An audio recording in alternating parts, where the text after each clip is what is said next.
સુરત મહાનગરપાલિકાની ચૂંટણીના મતદાનને ગણતરીના દિવસો કહો કે હજી કલાકો બાકી છે તે સુરતમાં પ્રચાર માટે આવેલા ભાજપના સ્ટાર પ્રચારક પુરુષોત્તમ રૂપાલાએ ભાજપ સરકારની સિદ્ધિઓ ગણાવી હતી। સુરત મહાનગરપાલિકાની આગામી ચૂંટણીના પ્રચારાર્થે ભાજપના દિગ્ગજ નેતા અને સ્ટાર પ્રચારક પુરુષોત્તમ રૂપાલાએ આજે વોર્ડ નંબર 12માં જાહેર સભાને સંબોધિત કરી હતી।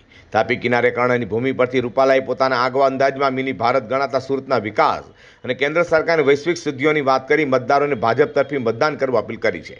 પુરુષોત્તમ રૂપાલાએ સરકારની સિદ્ધિઓ ગણાવવાનું શરૂ કર્યા બાદ મતદાન કરી ભાજપના ઉમેદવારોને શહેરની જનતા ભવ્ય મતથી જીતાડે તેવી અપીલ કરી છે। કાંટાની ટક્કરની વાતો છેલ્લા 10-15 વર્ષથી ચાલે છે। કાંટો ક્યાંય આવ્યો નથી। ભાજપનો પ્રચંડ વિજય નિશ્ચિત છે। જેની પાસે પોતાની પાર્ટીની ઉપલબ્ધિ યોજના વિશે વાત કરવાનો સમય ન હોય તે લોકો આવા મુદ્દા પર વાત કરે છે। અમે વિકાસની વાત લઈ લોકો પાસે મત માંગી રહ્યા છે।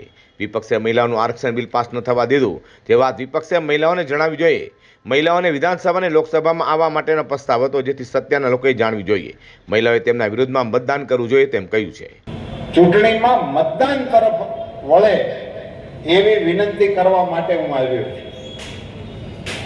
આપ બધા મારી કરતા વધારે સારી રીતે જાણો છો દુનિયામાં અત્યારે એવો માહોલ છે કે કાલે શું થશે એનું પ્રિડિક્શન કોઈ નથી કરી શકતા।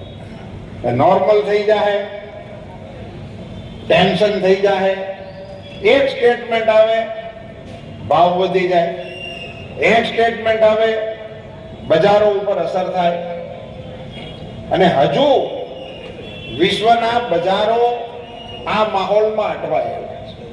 વધુમાં સભા સ્થળે અંતે રૂપાલાએ મતદારોને એક અનોખી અપીલ કરી હતી। તેમણે કહ્યું કે જો તમે મોદી સાહેબના કામથી ખુશ હોવ અને તેમની પીઠ થપથપાવવા માંગતા હોય તો 26મી તારીખે સવારે 8:30 વાગે મતદાન કરી લાઈનોના વિડીયો વાયરલ કરજો જેથી દિલ્હીમાં બેઠેલા મોદીજીને ખબર પડવી જોઈએ કે સુરતે મતદાન શરૂ કરી દીધું છે।